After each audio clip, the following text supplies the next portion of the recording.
علی بھی اگلا سوال ہے، کیا رسول اللہ صلی اللہ علیہ وآلہ وسلم کی جانب سے یا اپنے فوت شدہ ماں باپ اور دیگر رشتہ داروں کی طرف سے قربانی دی جا سکتی ہے؟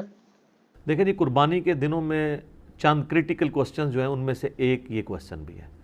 لوگ رسول اللہ صلی اللہ علیہ وآلہ وسلم سے اپنی محبت کا اظہار یہ بھی سمجھتے ہیں کہ آپ کی طرف سے جانور قربان کیا جائے۔ محبت کا اظہار تو اس میں تو کوئی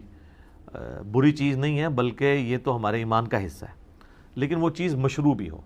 اس حوالے سے ایک حدیث پیش کی جاتی ہے جامع ترمذی اور سنن ابی داؤد سے کہ مولا علی علیہ السلام ہر سال 2 مینڈے قربان کرتے تھے۔ تو آپ سے کسی نے پوچھا آپ 2 مینڈے کیوں قربان کرتے ہیں؟ انہوں نے کہا مجھے نبی علیہ السلام نے وصیت کی تھی کہ اے علی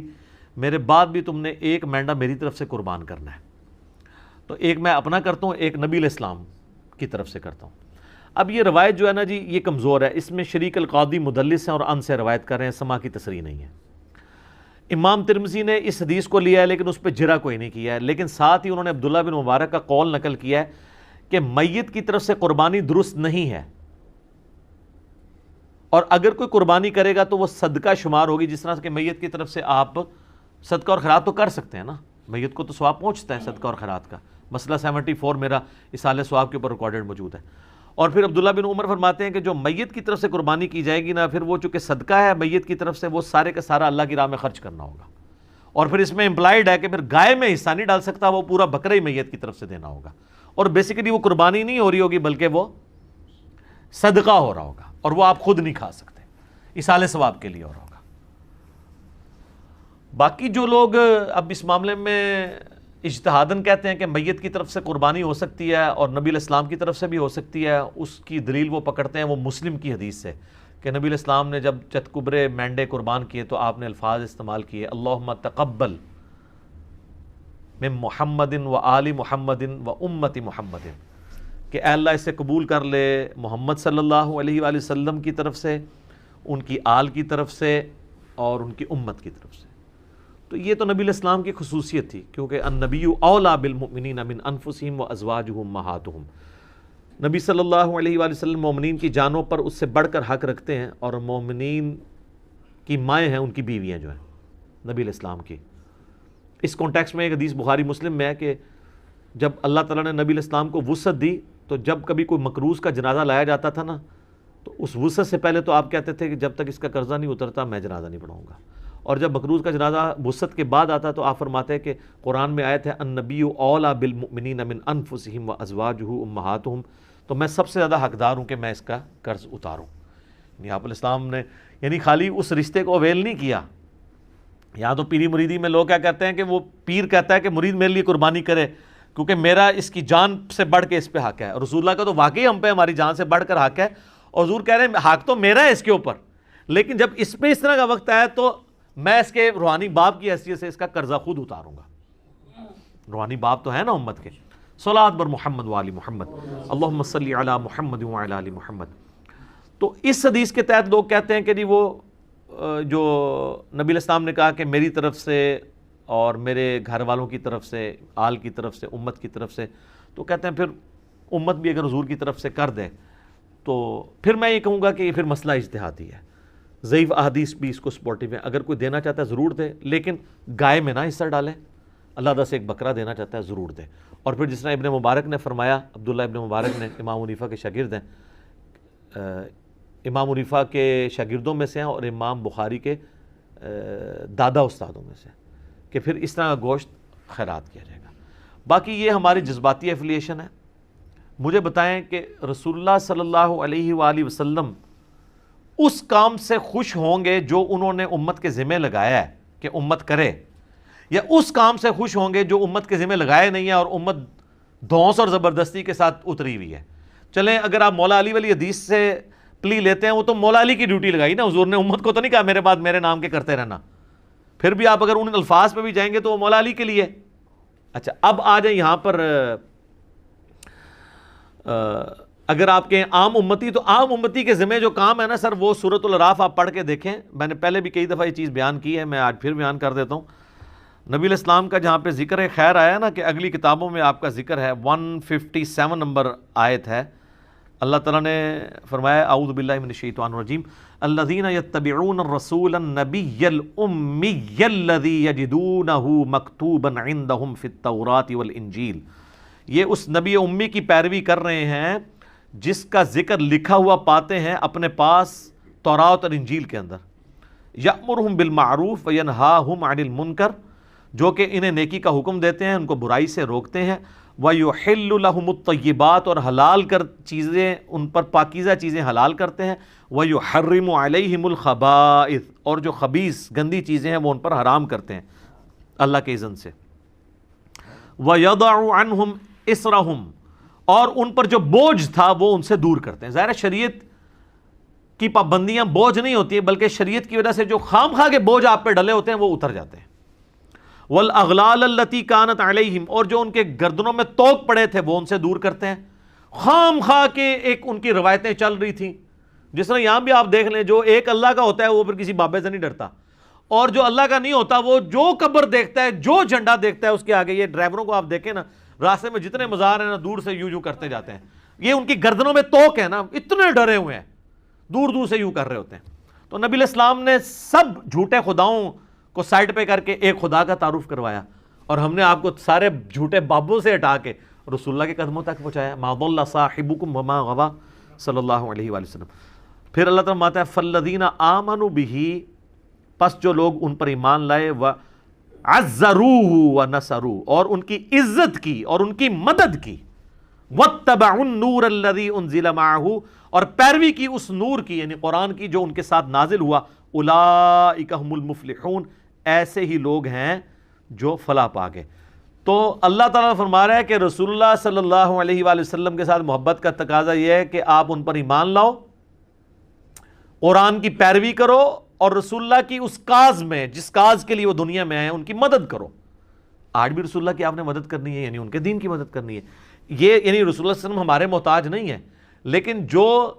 ایک روحانی باپ کی حیثیت سے ہم پر حق ہے ان کا، جو بخاری مسلم میں آپ نے یوم النحر کے خطبے میں بھی کہا ہے اور یوم عرفہ کے خطبے میں بھی، کہ کیا میں نے اللہ کا پیغام تم تک پہنچا دیا؟ سب نے کہا یا رسول اللہ پہنچا دیا۔ آپ نے فرمایا اب تمہاری ذمہ داری ہے کہ اس پیغام کو دوسرے لوگوں تک پہنچاؤ۔ پھر 3 دفعہ آپ نے گواہ بھی کیا، اللہم اشہد اللہم اشہد اللہم اشہد، اے اللہ گواہ رہنا، اے اللہ گواہ رہنا، گواہ رہنا، یہ لوگ مان رہے ہیں کہ میں نے پیغام پہنچا دیا۔ تو نبی علیہ السلام اس کو شہادت علی الناس کہتے ہیں، اللہ کے گواہ بن کے انسانیت کے اوپر کھڑا ہونا، ٹھیک ہے۔ تو یہ آپ کی ذمہ داری ہے۔ ہم لوگ یعنی اس ٹینشن میں پڑے ہوتے ہیں کہ میں نے حضور علیہ السلام کے نام کا بکرا کرنا ہے، ٹھیک ہے، یا کوئی شخص انگوٹھے چومنے کو محبت کا اظہار سمجھتا ہے۔ سر محبت کا اظہار اس کو آپ سمجھیں، میں اس کو فیل کر سکتا ہوں، میں ایک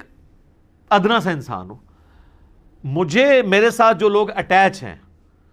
میرے لیے کوئی کھڑا ہو جاتا ہے مجھے تو برا لگتا ہے، یا کوئی میرے لیے جھک جاتا ہے یا مجھے کوئی پروٹوکول دیتا ہے تو مجھے نہیں لگتا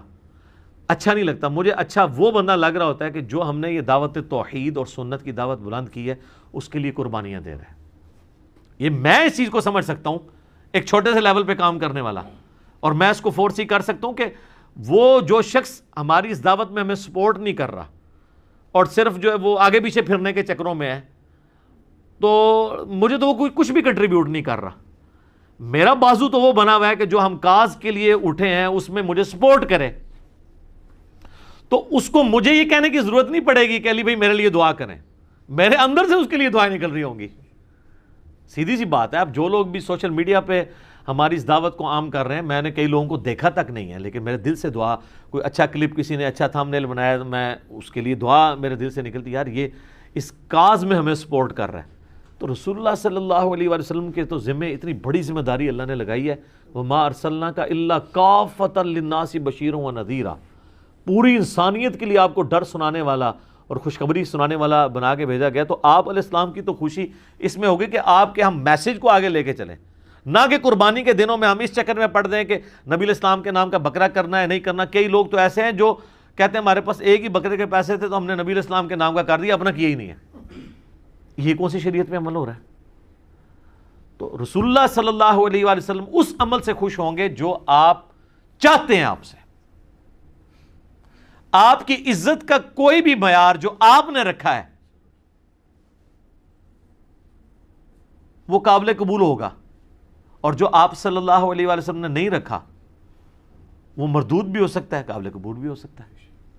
لیکن وہ تو ڈیفینیٹلی قابل قبول ہے جو آپ نے رکھا ہے۔ جامعہ ترمذی میں موجود ہے، ابو داؤد اور ابن ماجہ میں ڈیٹیل حدیث ہے،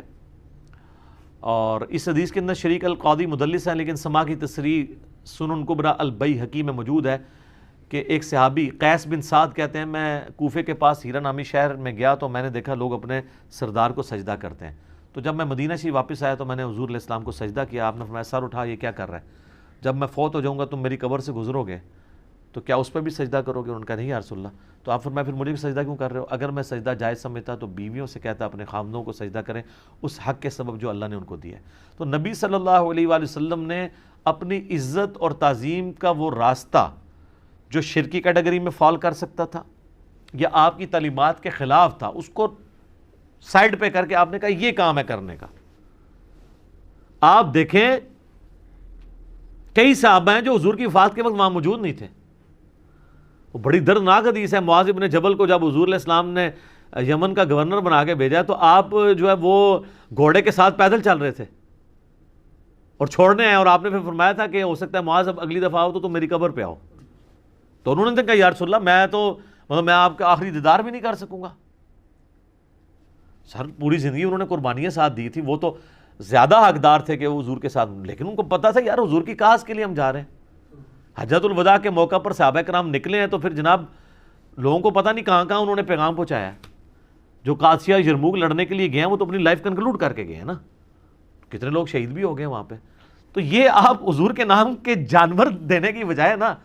سر حضور کی کاز کے لیے آپ ان کی مدد کریں، جو اللہ تعالیٰ کی آپ سے ریکوائرمنٹ ہے، جو نبی علیہ السلام کی ریکوائرمنٹ ہے۔ جامعہ ترمذی ابو داؤد میں حدیث ہے، نبی علیہ السلام فرمایا اللہ اس کا چہرہ خوش و خرم رکھے جو ہماری حدیث سنے اور آگے لوگوں تک پہنچائے۔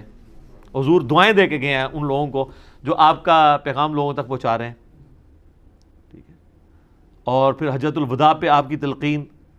پھر غدیر خم پہ آپ کی تلقین، قرآن اور اہل بیت، قرآن اور سنت، اور آگے پہنچاؤ آگے پہنچاؤ۔ کیوں؟ اس امت کی ذمہ داری ہے۔ یہ میں بار بار جو آپ کو کہہ رہا ہوں، آپ کو یہ بتایا جاتا ہے کہ اس امت کی فضیلت رسول اللہ کی وجہ سے ہے،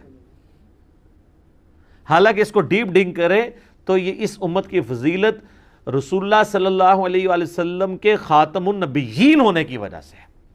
کہ نبیوں والا کام جو پہلے نبی کرتے تھے، چونکہ آپ پوری کائنات کے لیے پیغمبر بنا کے بھیجے گئے ہیں، وہ آپ کے بعد چونکہ اب نبی کوئی نہیں آنا تو وہ کام آپ کی امت کو ٹرانسفر ہوا ہے۔